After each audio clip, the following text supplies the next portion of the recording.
Good morning or good afternoon or good evening, everyone, wherever you are. My name is Bob Vigersky. I'm the Chief Medical Officer for Medtronic Diabetes, and it's a pleasure to welcome you to this symposium about the MiniMed 780G system. Before we get started, I just want to call your attention to the chat function, which is in the upper right. You have to click on that, and then you have to click on Join Chat. So during these talks, you're welcome to ask questions. We'll have a 10-minute Q&A session at the end, and I'll try to answer these questions or ask my colleagues on the panel to answer these questions at the end.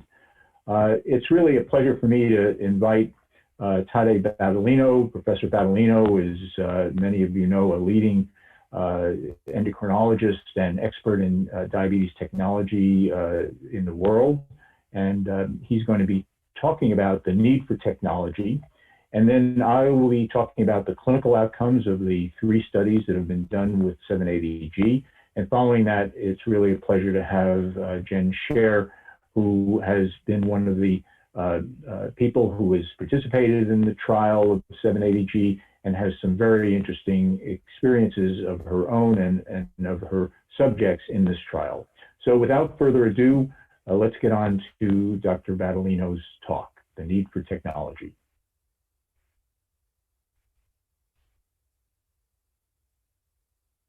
Hello, everybody. Thank you very much for joining us online. I know it's a trouble for most of us. I really prefer face-to-face meetings, and the more we are in this COVID trouble, the more I miss you all. So thank you very much for joining us online. I would like to share my view why technology is so important. And with this, I would like to share a little bit of the background with you and a little bit of the striking efficacy of technology, and just mention the time in range targets that we all use recently. So something doesn't go well. And this was published now a year ago from the United States, demonstrating that if anything in the recent 10 years, our control of people with diabetes deteriorated considerably. So despite all the new drugs, the control became worse as it used to be 10 years ago. And this, of course, is a serious trouble. The good news from the same publication is, though, that if you go down with your mean A1C, hypoglycemia, particularly severe hypoglycemia, also goes down. And this is contrary to DCCT, so it's more than time that we forget the paradigm from DCCT and really understand that with technology, reducing the mean glucose actually means also reducing severe hypoglycemia, providing that the variability is low. And this is our next thing. This is the CARDIA study, a beautiful study from the United States that followed up 20-year-old young individuals for 30 years until they come into their mid-50s. And they recognize that some of them have mild or moderate cognitive impairment. And guess what? This cognitive impairment was associated with fasting glucose variability. And these people, of course, have no diabetes whatsoever. So people without diabetes, fasting glucose variability was associated with deterioration in cognitive capabilities. And what's more, when you look at the MRIs of the same cohort, and this was published a couple months later, what you see is the hippocampal area is actually affected in this population. And also the white matter is affected in this population. And please, they have no diabetes, they have no therapy, they have no hypoglycemia whatsoever. And finally, a couple months ago, this paper from the same cohort was published. They divided these participants into quartiles in relation to the fasting blood glucose variability. And there were huge differences, as you can see, very significant difference in glucose variability. And they checked for the artery calcification, a clear sign of a damage, of arterial damage related in this particular case, to fasting blood glucose variability. So a little bit of elevation in the morning actually is associated with a very significant artery calcification in this cohort without diabetes. And finally, if you want to see this Mendelian study in 117,000 people, so a seriously big study.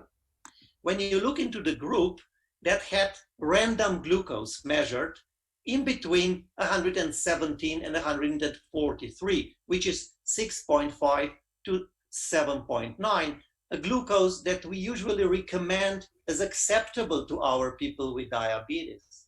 This group without diabetes, please look, the retinopathy risk was 5 times elevated. The peripheral neuropathy risk was elevated. Furthermore, the nephropathy risk 5 times elevated in this group of 8,000 people without diabetes, no hypoglycemia. Also, the peripheral arterial disease and myocardial infarction. And finally, we recently published a study where we clamped young individuals with diabetes inside a functional MRI. It was actually controlled with healthy peers from the same group. And we showed a clear effect of acute hyperglycemia on spatial working memory, so one of the most important cognitive functions we have. So hyperglycemia is not only damaging brain on long term, but it also has an acute effect, acute damage to the brain. Finally, the ACCORD trial, the very, very notorious trial, as you can see, highest A1C with highest variability of A1C was actually related with mortality in both standard and intensive therapy. So it's the glucose that's dangerous rather than hypoglycemia. Glucose variability and time above range are associated with severe damage to the brain and to the cardiovascular system. We recently made a commentary to the Journal of Clinical Endocrinology and Metabolism, to the JCM, in relation to an excellent publication investigating glucose variability, long-term glucose variability, and major cardiovascular outcomes, including death. And we decided to ask the question, are we ready to move and use time in range as a management tool for people with diabetes, or we are still saying we don't have enough evidence and we stick with whatever we are used to use in the last 3 decades. The efficacy of the technology. This is real life. This is a recent publication from the first part of this year from the DPV German registry. As you can see, after 1 year of use with this big population, all parameters improved. Not very much, but in the same direction, better after 6 months than after 12 months. But this, of course, is just the initial report published in Diabetes Care. When we actually look the performance in this particular study from the intermittently scanned CGM, as you can see, actually the A1C significantly improves. This is the Spanish data and the worldwide data. However, the A1C reaches the target, whereas the time in range doesn't. Again, the discrepancy why time in range is considerably better as compared to the mean represented by A1C. The time below range, however, was really not reached by using this technology alone, as was not the time below range 54, below 3 millimolar. Same holds for time above range, that despite a huge effect, a huge significant effect, stayed above the target. A similar study with another system, actually published also with people using multiple daily injections here. And this is the time below range and A1C. And as you can see, the blue line actually represents the use of CGM, and it's very close to the target, very close, a significant improvement and step forward, but not quite there. Same holds for the threshold of 54 milligram per deciliter of 3 millimolar, or the combination of time in range and hypoglycemia. Again, very close to the target with using CGM, but a little bit short of this. Interestingly, we now have a beautiful comparison in between the two major registries, the type 1 exchange and the DPV in Germany, so United States and Germany. And as you can see here, this was stratified for socioeconomic status. Two things are important from this study. The first is that in Germany, the socioeconomic status really did not influence the availability or the usage of pump up and sensors below. And of course, the use of pumps and sensors was significantly bigger. This is the percentage, almost 70% here and up to 60% here in Germany. Whereas in the United States, there was a huge impact of socioeconomic status. Here is the lowest and here is the highest. Same for pumps and for sensors. What's more striking is that in Germany, this is the last 10 years, as you can see here, or the last 2 years, and this is the 10 years ago, so the new cohort in dark blue, there was an improvement in glycosylated hemoglobin when this was raw data, and when it was corrected for A1, adjusted for pump and sensors, this difference was not visible anymore. So it appears that it's the use of pumps and sensors that this improvement. Whereas in the United States, it was again a deterioration of A1C, regardless whether this was controlled for pumps and sensors or not. So we have a serious issue that we need to address. And finally, we have actually a systematic review and meta-analysis published this year. This is the impact of CGM on A1C. Here, as you can see, approximately 0.23, 0.25% difference, and an impact of time in range. As you can see here, actually, again, a very significant improvement on time in range when you use CGM. So time in range actually can be improved along with time below range and glucose variability if we use CGM and intermittently scan CGM. And it was also demonstrated that cost is reduced when we introduce this technology. However, more technology here actually is more successful. This is a comparison from randomized controlled trials using CGM alone, using predictive low glucose suspend here or closed loop. As you can see, it's only the closed loop that consistently reaches the target of 70% of time in range between 70 and 180, or 3.9 and 10. And clearly, the more technology is used, the better, the closer is our outcome to the target.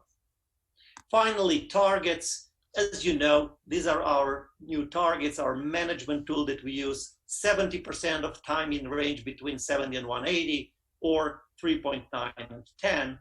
And of course, time below range, less than 4% of 1 hour below 70 or 3.9, or less than 15 minutes, so really a short time, 1% below 54 or 3.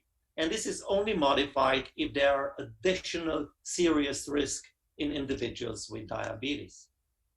And the famous traffic light representation, which will now actually appear on every standard AGP report used by most companies that actually deliver CGM to our people with diabetes, with a traffic light, with the overview, and with a day-by-day presentation of data.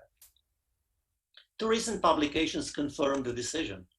One is actually showing that if the glucose variability, the coefficient of variability is below 33%, you have actually around 15 minutes in severe hypoglycemia below 54, here below 3 millimolar, which is 1%, which exactly matches the recommendations from the time in range consensus.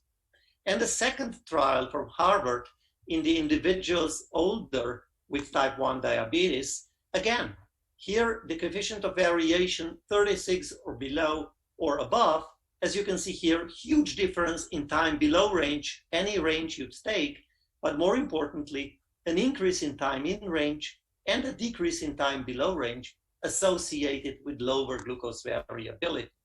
And if you replot the data, here the 36 threshold that was suggested in the consensus exactly matches the 4% below 70 milligram per deciliter that were suggested in the consensus. So again, a beautiful match for a very recent study that calculated the data.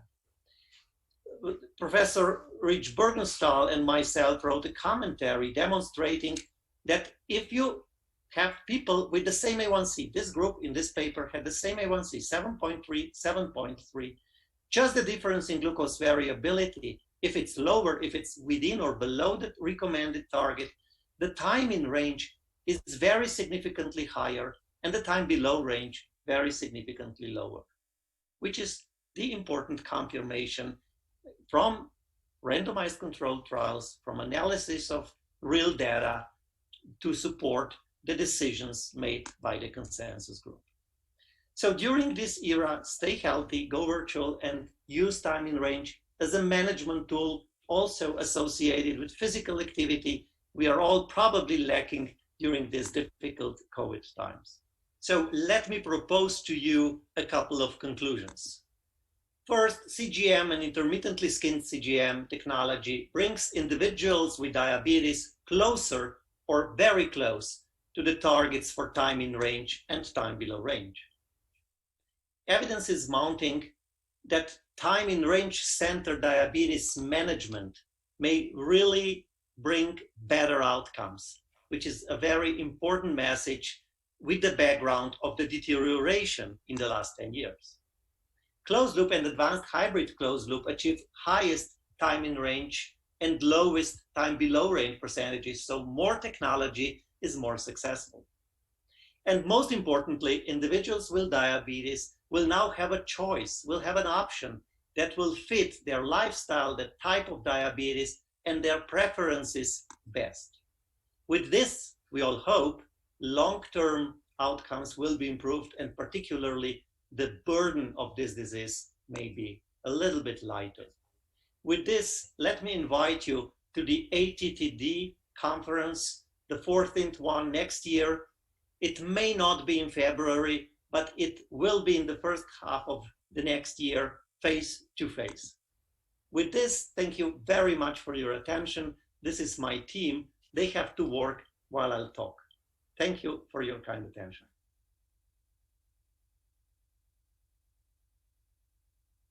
Hello, my name is Bob Vigersky. I'm the Chief Medical Officer for Medtronic Diabetes, and I'm going to be talking about the clinical outcomes of the MiniMed 780G system. On the agenda today is a little bit about the components of the system and the algorithm, the clinical studies overview of the 3 studies that have been done so far, and clinical outcomes in terms of performance and safety. And finally, after me, you'll hear from Dr. Jen Sherr, who will talk about usability and some of the learnings that she has from using the system as an investigator. This is the components of the system. It'll look familiar to many of you who have used 670. The differences are the meter is now an AccuCheck GuideLink, which has Bluetooth capability. The Guardian Link transmitter is the same, but it also has Bluetooth capability. And now we have Bluetooth capabilities in moving the data from the pump and sensor to a smartphone, to the cloud, where it can be viewed in CareLink, and it can be viewed not only by physicians, but also by care partners. The 780 system differs in some ways from previous systems, as you see in this slide. From the clinician standpoint, what you do is set a carb ratio. You set active insulin time anywhere from 2 to 8 hours, and I'll talk more about this later, about the importance of this, much more so than in 670G. And then there's an auto basal target, and the design of the system is to have an auto basal of 100, but the target could also be 120. The algorithm itself does auto basal calculations. It sets the insulin sensitivity factor every 24 hours, updating on a rolling average of the previous 6 days, and then also calculates what the auto correction should be. Here's a better description of what this auto correction is, because auto correction is really the main differentiator besides the low target set point of 780G from our previous system, 670, and from other competitor systems. As you can see on the right, In the green, the autobasal starts to go up as the glucose goes up, for instance, after a meal. But there's a maximum of the autobasal, and autocorrection adds on to that maximum of the autobasal to further mitigate the rise postprandially. And you can see how then the system ramps down as the sugar is coming down. So this every 5-minute iteration of autobasal and autobolus really helps mitigate hyperglycemia after a meal. In addition, it helps mitigate lows because you're fine-tuning this on an every 5-minute average. And the target for this auto correction is 120 milligrams per deciliter. Now, the 3 clinical studies that have been done, I'm going to describe in more detail. There's the US pivotal on the left, the New Zealand study in the middle, and the FLAIR study. The objectives are somewhat different, and you can see them here, and the populations are somewhat different. And I'll point these out as I go through each of the studies. But I want you to make note of the age ranges here. In the US pivotal, 14 to 75, in the center in New Zealand, 7 to 80, and in the FLAIR study, 14 to 30. From a safety standpoint, these 3 studies have shown to be very safe. No severe hypo in the US pivotal or New Zealand. There was one in the FLAIR study, but not related to the system, to the 780 system. And no DKA in 2 of the 3 studies, and 1 of DKA, which was mild in the New Zealand study, that was felt to be due to the site occlusion and a viral illness. Importantly, changes have been made to the algorithm to allow patients to stay in auto mode more frequently than in the previous iteration of 670. And you can see the data from the studies that I'm going to present, that patients were in auto mode 97, 96, and 86% of the time. And staying in auto mode is really important because this takes automation to the next level in letting the system take care of the glucose instead of relegating this to manual mode and the patient, him or herself, doing it. Now, the AHCL US pivotal study design was a single arm, 16 centers in the United States, and these were patients with type 1 diabetes for more than 2 years. It was over 14 years of age as eligibility, and they had to have been on pump therapy for greater or more than or equal to 6 months, with or without CGM, and A1C was less than 10%.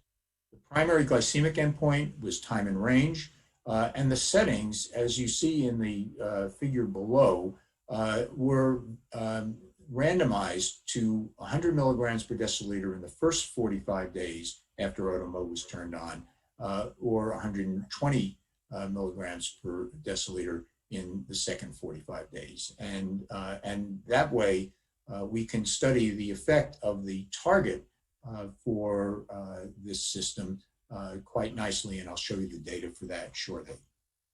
The patients were 55% female, and the age was 38. And you can see the rest of the data. The patients generally were well controlled, as you can see that the time and range at baseline was 69%, and the A1C was 7.5%. And here are the data that came out of the study, 157 subjects, and the time and range in green in the run-in phase was 69% and went up to 74.5%, an increase of 5.7%. Importantly, this time and range improved by decreasing the time above range of greater than 250 and greater than 180, and there was actually a decrease in the time below range of 1%. So improvement in time and range with a decrease in time below range. This is the outcomes. These are the outcomes in adults on the left and adolescents on the right. And you see that the time and range in adults was 75%, an increase of 4.2%, and in adolescents, 72.7%. But notice the big increase in adolescents going from a baseline of 62.4 to 72.7, an increase of 10.3%, also with a decrease in time below range. So this adolescent group is, as we all know, a challenging group to treat, yet they were able to reach a very significant milestone of not only greater than 70%, but up to almost 73%. Now, the importance of the active insulin time is shown in this slide. And you can see that on the top is the time in range with the target at either 100 or 120. And if you look from right to left in each column, you'll see the time of active insulin going from greater than 4 hours, and as you move from right to left down to 2 hours.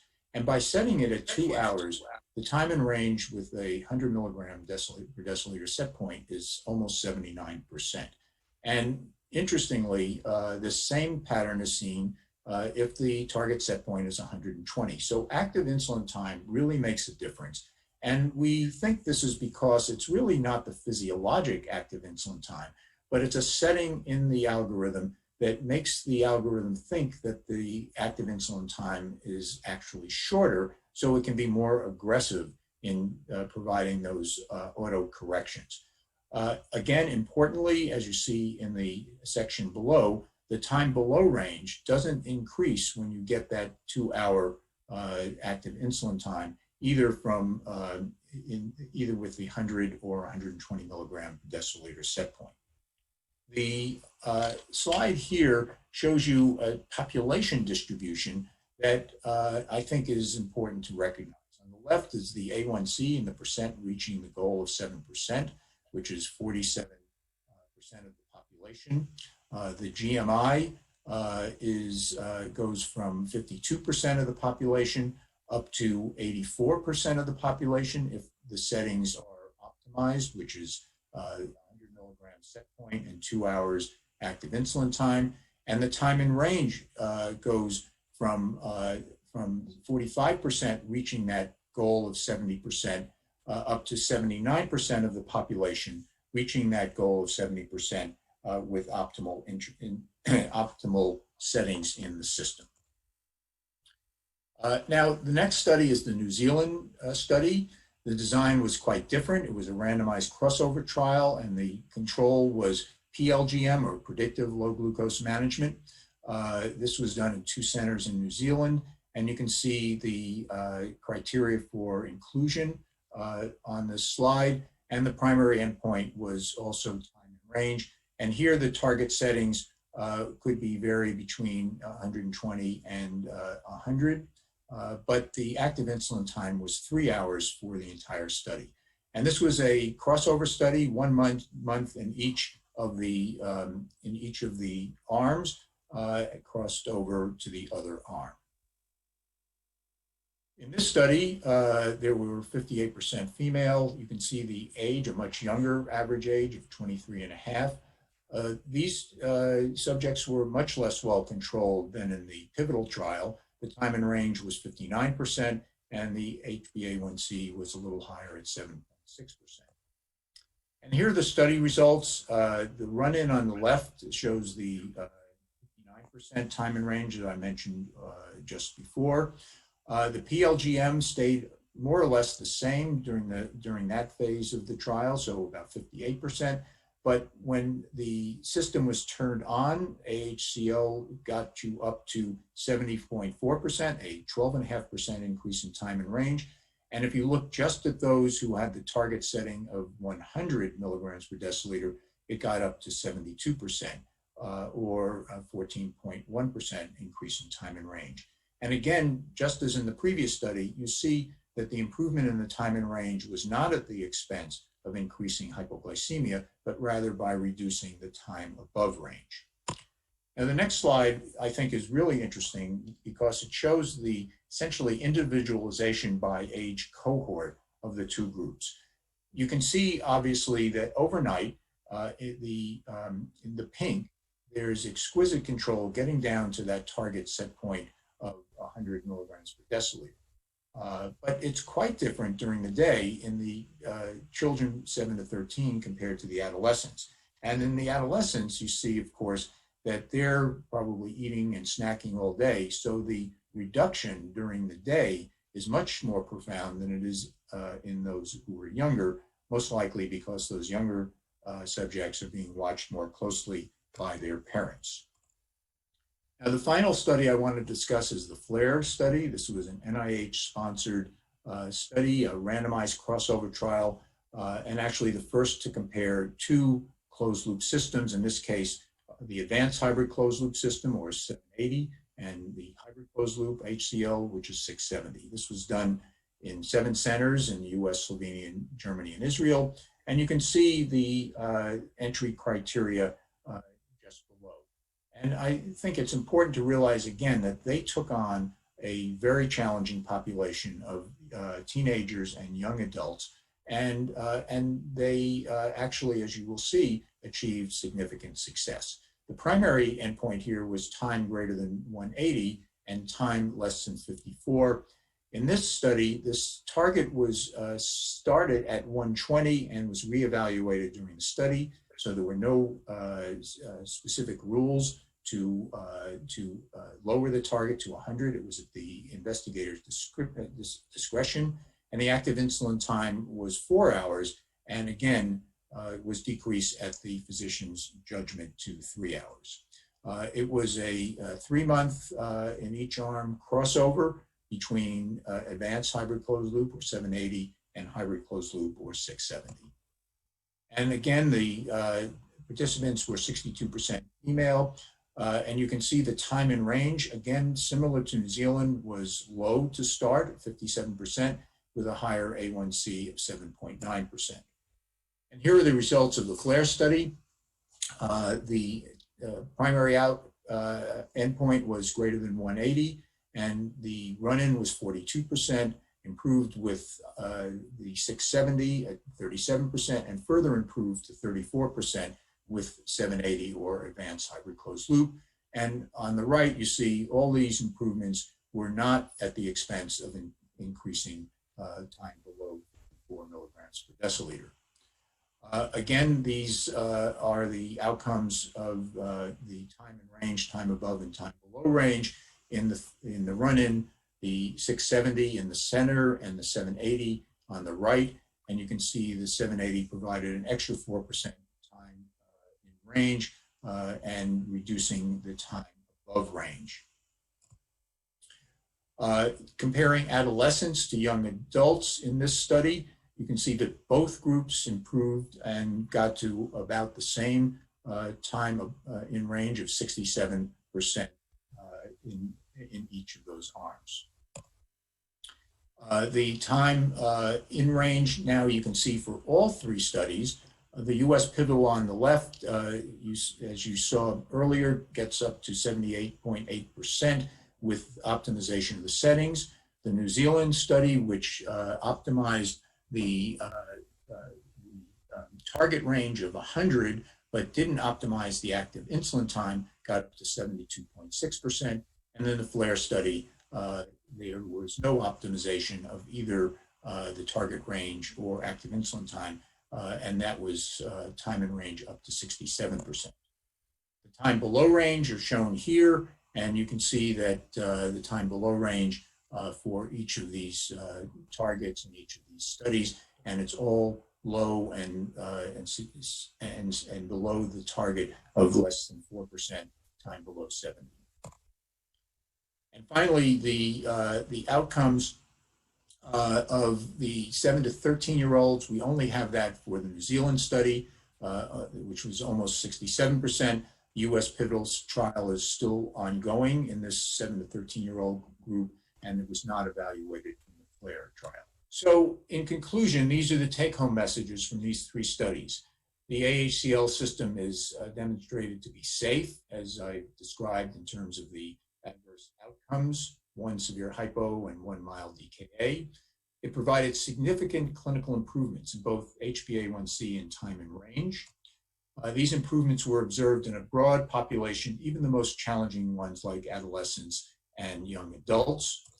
All participants spent a high percentage of time in auto mode, and the best outcomes were achieved when the settings for AHCL or 780G were optimized, and those optimized settings are a target of 100 or 5.6 millimoles and active insulin time between 2 to 3 hours, preferably 2 hours. Thank you very much, and we'll have time for questions. Thank you, Dr. Vigersky, and thank you everyone for joining us today. I had the privilege of serving as the Yale site PI for the US-based pivotal trial of the advanced hybrid closed-loop system. Today, I look forward to sharing with you both user and provider experiences. In the table, you can see the participants from our site. In total, we enrolled 21 participants. Participants were broken into categories based on age. Those over 21 were considered adults, 14 to 21-year-olds were adolescents, and pediatric participants were defined as those 7 to 13 years. Of the 21 participants enrolled, 2 did not reach eligibility criteria. 1 adult participant did not meet inclusion criteria due to a low hematocrit, and 1 pediatric participant had an A1C greater than 10%. So in all, we had 19 eligible participants, all of whom completed the trial. For the adult participants, study participation was completed by January, and the bulk of our pediatric participants completed the trial by early March. By mid-May, a continuation access program was offered to all trial participants. In total, only 3 participants chose to not re-enroll. 1 adult participant reported he preferred his tubeless pump. 1 teenager who was headed off to college this fall said he preferred not to use CGM as he made the transition to college. And another teenager stated that during quarantine, her glucose levels were at target and she was uncomfortable coming to an in-person visit for the enrollment into the continuation phase. In order to exemplify the experience my participants had, I wanted to share with you a few case studies. Let's start out with Jenny. Jenny is a lovely 13-year-old girl who was diagnosed with type 1 in December of 2010. Her parents are divorced and she splits time between mom and dad's households. For her usual therapy, Jenny is on a conventional pump and she intermittently uses a sensor. Prior to study enrollment, she had been taking a break from sensor wear. She had suboptimal glycemia noted with an A1C of 8.9%. I typically don't follow Jenny, and in meeting her at the enrollment visit, she reported that she was struggling with her diabetes management, stating, "I know I need to do better." I reinforced to her that it's a team approach, and we would work together to achieve incremental changes. Jenny enrolled in the AHCL pivotal trial in December of 2019. Each participant underwent a 2-week run-in phase where they wore the study equipment. For Jenny, as she was not using the 670G prior to enrollment, she was allowed to use the suspend before low feature during the run-in phase. Here we're seeing her assessment and progress report from the run-in phase. What you'll note is Jenny was spending 1% time under 70, 23% time between 70 and 180, 43% time over 180, and 33% time over 250. And in terms of her statistics, we see that her average sensor glucose was 225, and Jenny's doing a pretty good job bolusing, entering 192 grams of carbs on average per day. Now, as Dr. Vigersky explained, each participant underwent 2 study periods, one using a set point of 120 and a second 45-day period using a set point of 100 milligrams per deciliter. So let's start out by taking a look at Jenny's 120 data. Here we notice that there's been a drastic change in her glycemia. When looking at her time in ranges, we note that she's spending 79% time in target range, only 16% time over 180, 3% time over 250, and her time below range is at 2%. Jenny's in auto mode 95% of the time. Her average sensor glucose is 147, and her auto correction makes up 11 units of her total bolus dosing, which is 38% of that total bolus dose. You'll notice that she's entering about 182 grams of carbs a day. So what happened at the set point of 100? Time below range remains steady at 2%. Time in target range is at 71%. Time greater than 180 is at 21%, and she's over 250 6% of the time. Again, she has excellent auto mode use at 94% of the time. Her average sensor glucose is 150, but here we note that her auto correction is 13 units per day, and this accounts for 42% of her total bolus insulin doses. What you'll note is now Jenny's only entering 151 grams of carbs a day. And so I asked what had changed, and she acknowledged that the system really performs quite well. And so sometimes she forgets to bolus for her snacks, but that her glucose comes back down with the autocorrection. I reinforce that we want her to bolus for all her carbohydrate intake. So let's put it all together. Jenny had significant improvement in her time in target range, which has increased more than threefold over what she achieved in the run-in phase. As we have seen with many automated insulin delivery systems, her overnight control was phenomenal. What strikes me is how well she continued to do during the day. As her engagement with bolusing wanes, her time in range continues to exceed the 60% target recommended in consensus guidelines. What about her A1C? At the start of the study, Jenny's A1C was 8.9%, and by the end of the study, she reached a level of 7.5. And while I was impressed by the glycemic metrics Jenny hit with AHCL, what is even more striking is how she felt about it. At the end of the study, there was open-ended questions, and we recorded our participants' responses. So let's listen to Jenny in her own words. What was the best thing about using the AHCL system? I think the best thing about using it was probably getting to be more, having more freedom and not worrying so much about my diabetes, but knowing that the pump will just take care of it. Perfect. Now let's transition to Taylor. Taylor's an 11-year-old boy diagnosed with type 1 in May of 2016. His family is working diligently to keep Taylor at target. Taylor's been using the 670G since July of 2018, and his A1C is near ISPAD and ADA targets at 7.3% at the start of the trial. But even with a 670, Taylor reports some challenges with his care.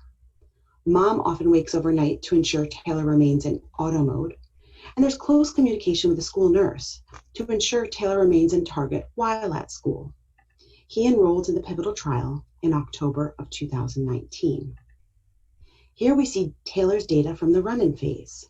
As he was on the 670 prior to study start, he was able to use auto mode during the run-in. As you see here, time below range was 1%, time in target range was 68%, above 180 was 24%, and above 250, 7%.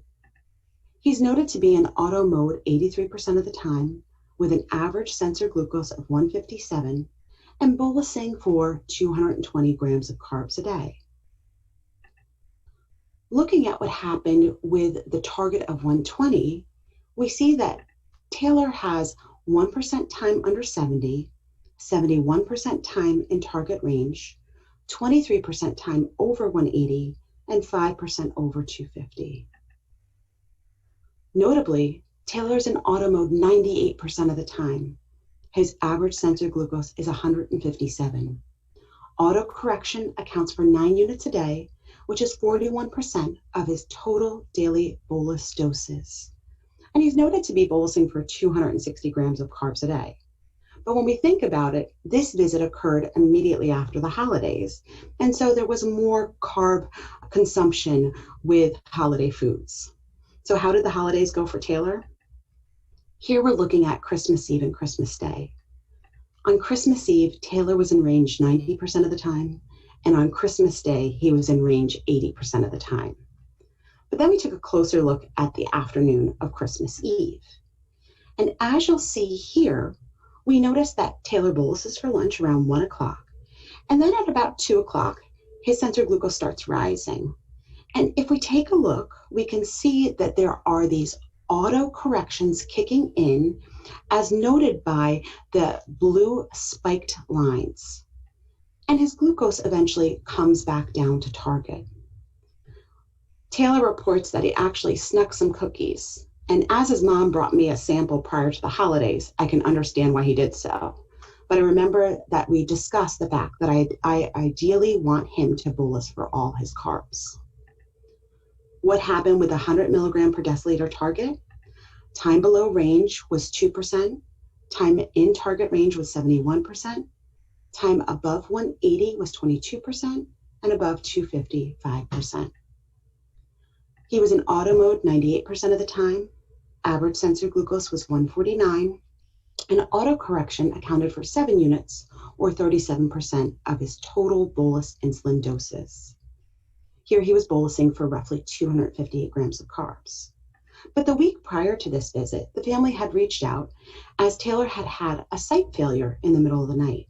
And we could see exactly what happens here. So prior to bed, he goes to bed in a target range, but then the sensor glucose creeps up overnight. He wakes up at 5:45 the next morning, and they change the infusion set, and his glucose trends back down into normal range.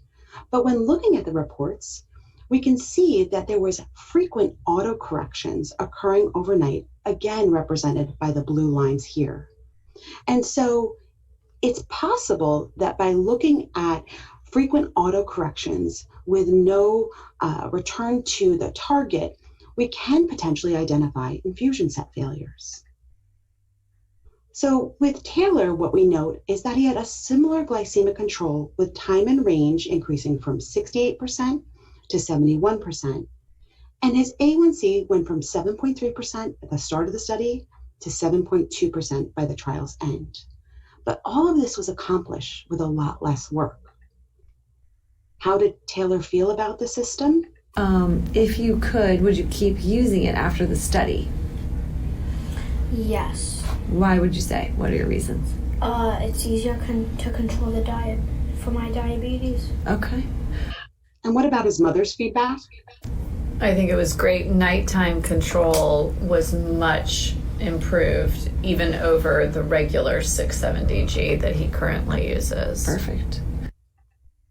And this feedback wasn't limited to these two participants. Here I'd like to share some feedback from a 9-year-old participant and her mother. When asked, would you keep using it after the study and why? Definitely we would keep using it. Okay. We're very sad to give it back. Okay. There are so many less finger sticks with this system. Yes. And she was on the 670G, so we're only comparing it to that. And this system is so much better. Great. The overnight control for her was great, which means she could sleep better and function better, and so could I. Great. And then there were also for her a lot fewer high BGs with this system. About your experience using the system? It was very helpful, and I don't want to give it back. Okay. We felt so bad that at the end of the study, we needed to collect the equipment, and the families were so pleased when the continued access phase program was offered. Here is the response from another 9-year-old participant's mother. If you could, would you keep using it after the study, and why? Yeah, absolutely. I think overall his blood sugar was much more well controlled. It was even interesting to see when we did the eating challenges how he ate a big meal with no insulin and didn't end up over 600. So what did she mean by this? During the study, participants were asked to eat a large meal and not bolus. What defined a large meal? It needed to be 50% more carbs and 50% more fat than a usual meal. This kiddo ate an 80-gram meal, 3 slices of pizza, bacon, a yogurt, and milk.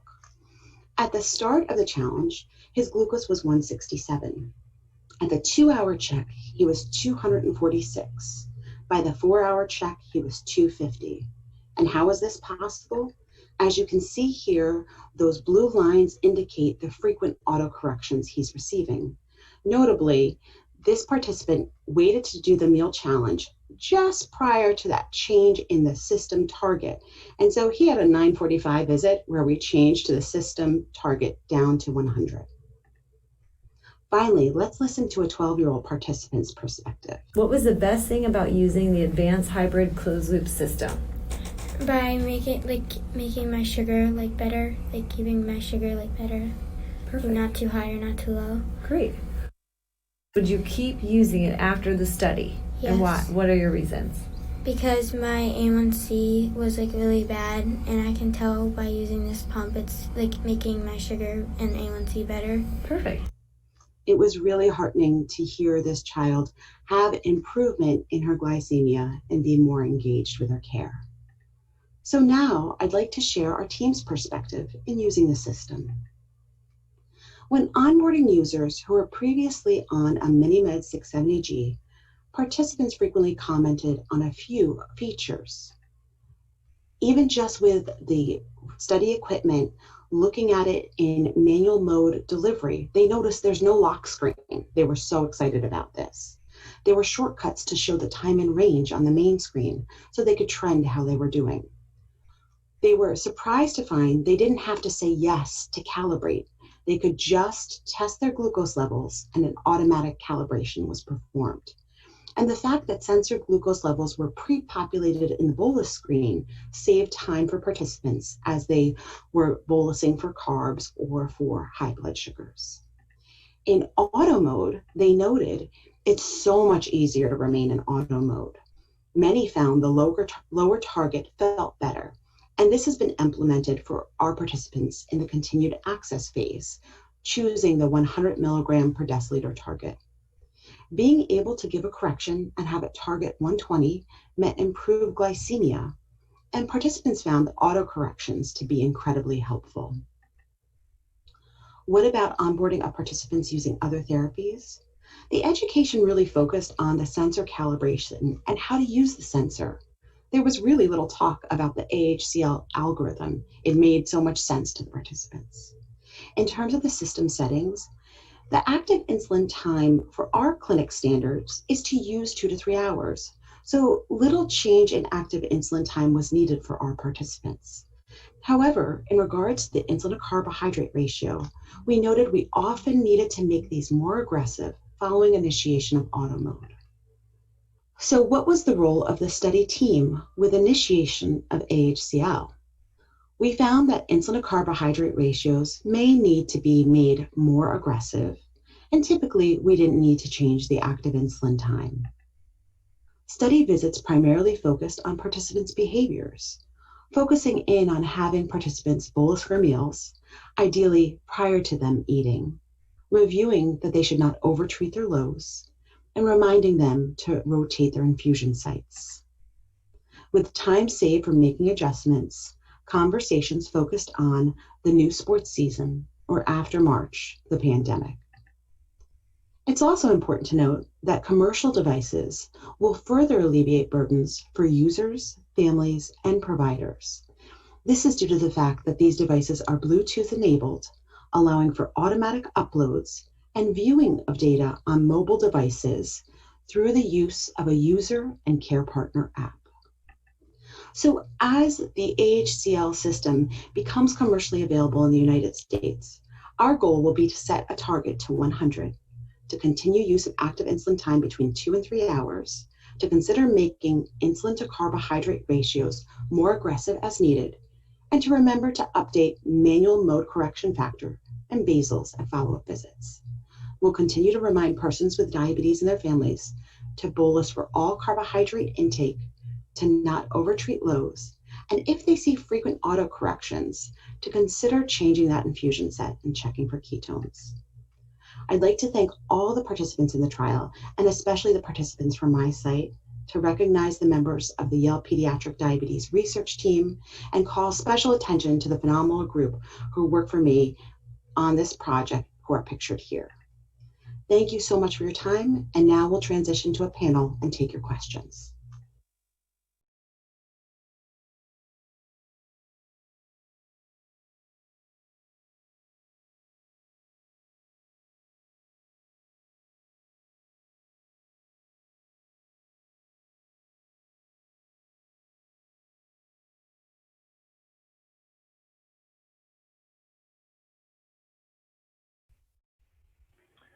So thank you so much, Tadej and Jen, for those really eloquent talks, and really gave people, I think, a very good sense of not only what the data is, but why we need the data, and also how this actually translates into the real world.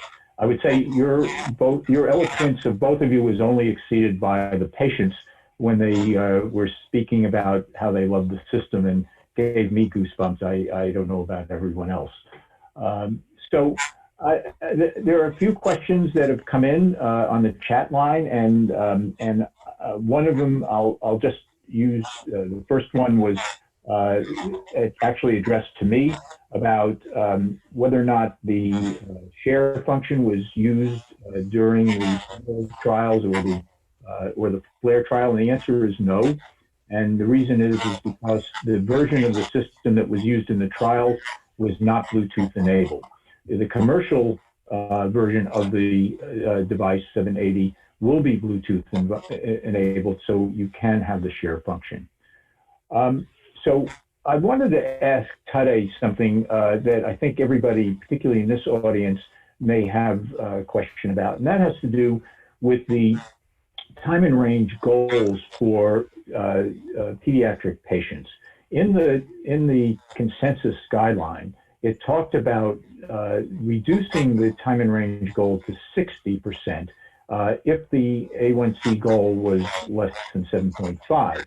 And I wonder, now that we've seen what can be done with these automated insulin delivery systems, if you feel that this is still should be the type of goals for those under 21, or actually it was under 25, or you think we should be rethinking what those goals should be for most people under the age of 25?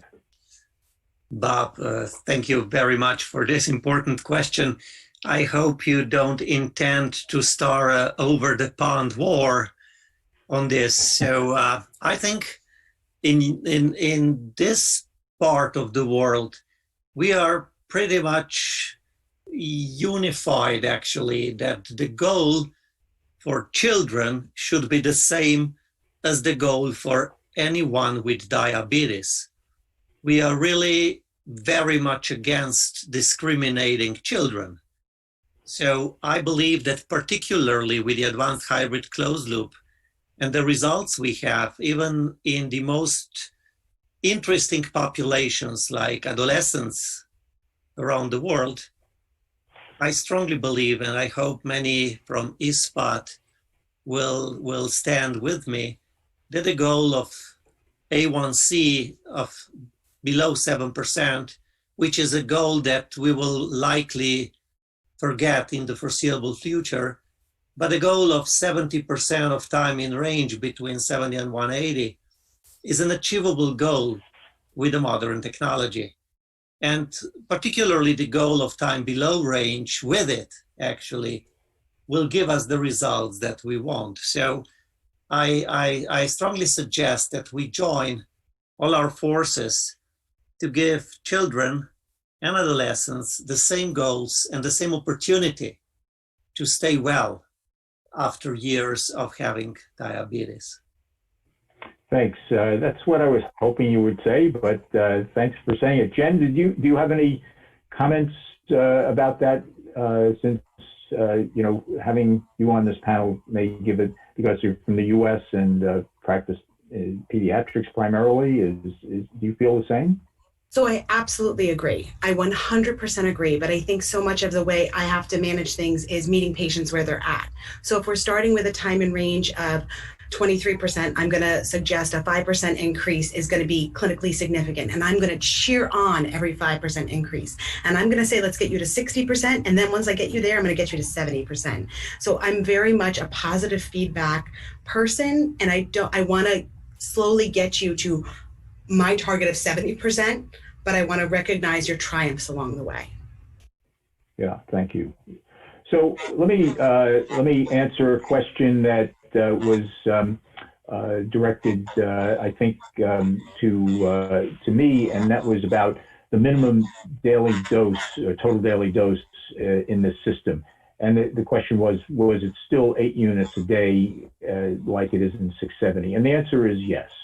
We have very little experience in people who have used less than 8 units a day. It hasn't been studied in those individuals.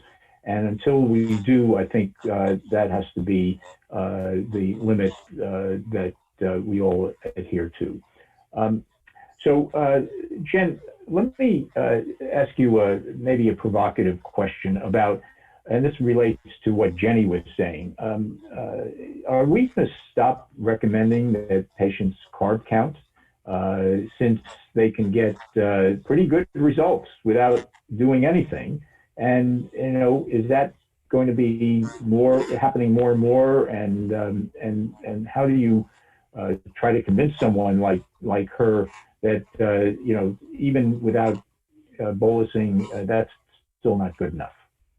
So we had this conversation with many of our participants. I had an adolescent participant who went rogue and stopped bolusing for 3 days. And we saw it on a data download and I said, what are you doing? And he goes, it works. And I said, yes, but when you signed the consent form, we said we were going to go ahead and bolus for carbs.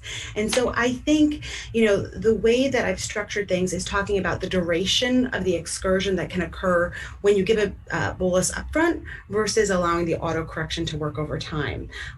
And so I'm still encouraging people to try and go ahead and give the bolus at the start of a meal to help increase their time in target range and reduce their glycemic variability. However, I think for some, especially during adolescent years, diabetes is not the priority, and having something that can help go ahead and assist for these meals that may go unbolused, it's a great feature. I don't think my recommendation will change at this point. Okay. And Tadej, do you agree?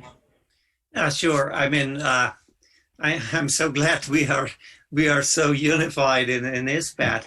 My obvious observation is that many will not count carbs as precisely as we want, and this is a fact of life of most of us that deal with younger individuals with diabetes. So this is a big advantage, I believe, of Advantage hybrid closed loop, because if we are able to add a bolus 20 minutes pre-meal, even if it's not the best calculated bolus in the world, the system will catch up. So my suggestion is, please give a bolus, may not be the best bolus in the world, give it timely, which is before the meal, and then the system will catch up and help. This is how I see, Bob. What do you think? Yeah, no, I totally agree. And actually, a question just came in that somewhat relates to that.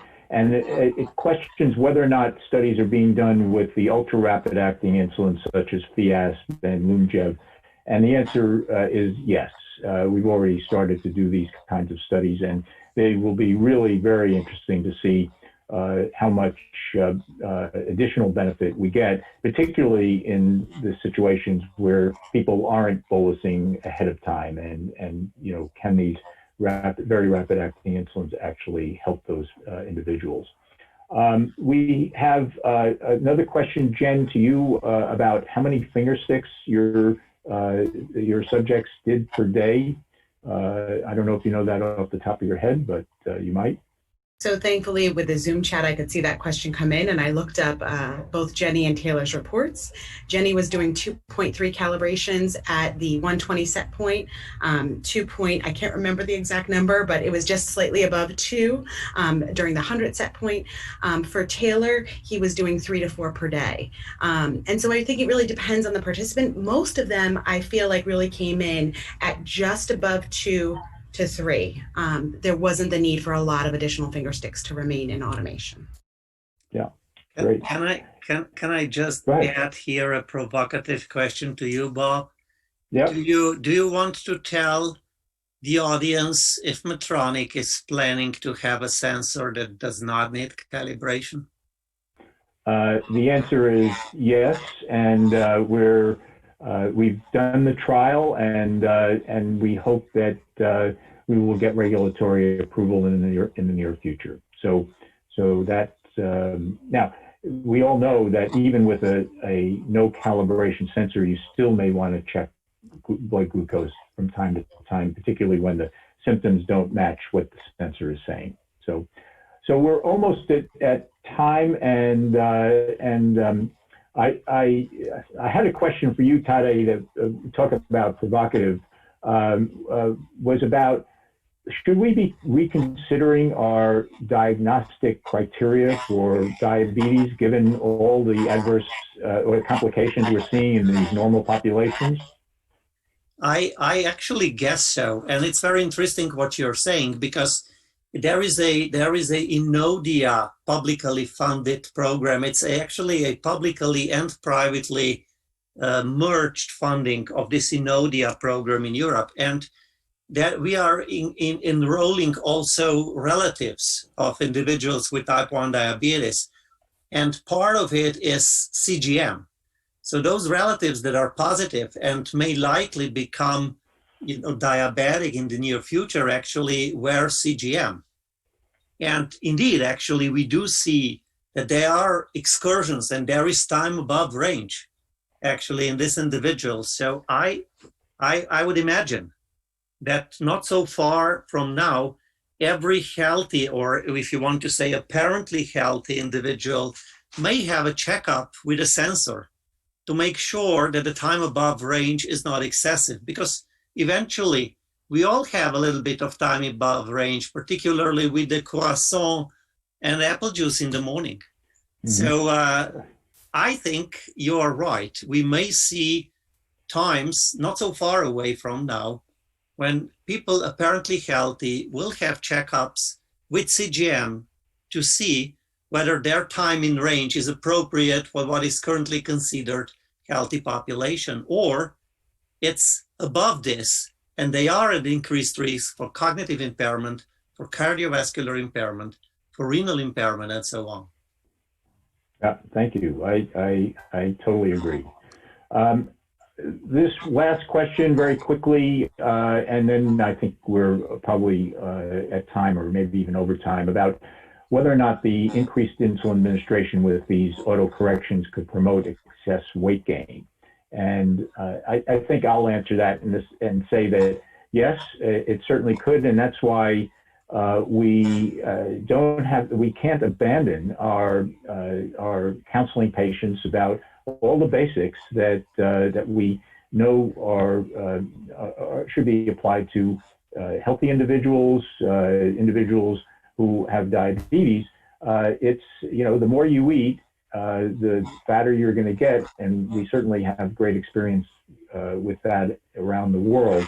So I think the people with diabetes who are relying on autocorrections to become more liberal in what they're eating are certainly going to gain weight, and we've seen that in some of these trials. So I want to thank you so much, everyone. It's really been a very exciting, informative symposium. I hope the audience found the same, and I wish everyone a good rest of the meeting. Bye-bye.